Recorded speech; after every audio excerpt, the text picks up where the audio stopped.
आज की आरती में जिस तरह से नंदी महाराज आए, शुभम भाई ने उनको अपनी तगाड़ी में फूल मालाएं अभी चारे के रूप में दी हैं। अभी बहुत सारी फूल मालाएं हैं। सचिन भाई ये सारी दे दो, अपने किसी काम की नहीं है।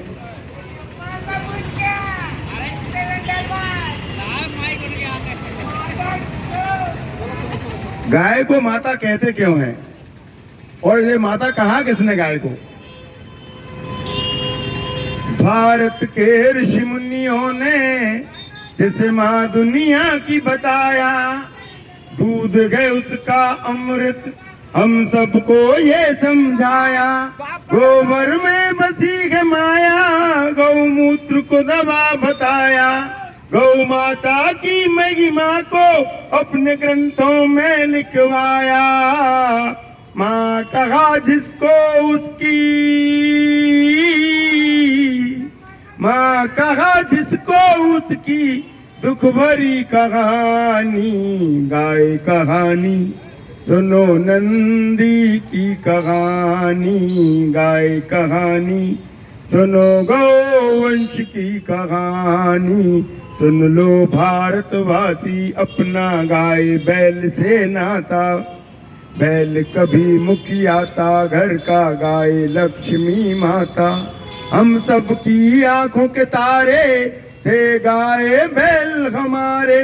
हम सब खुशहाल थे जिनसे वो घर में ही रहते थे सारे।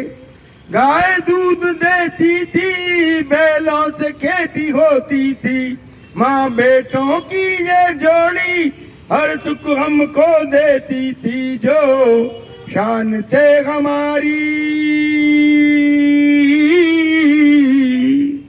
जो शान थे हमारी, उनकी दुख भरी कहानी। गाय कहानी सुनो नंदी की कहानी, गाय कहानी सुनो गौवंश की कहानी।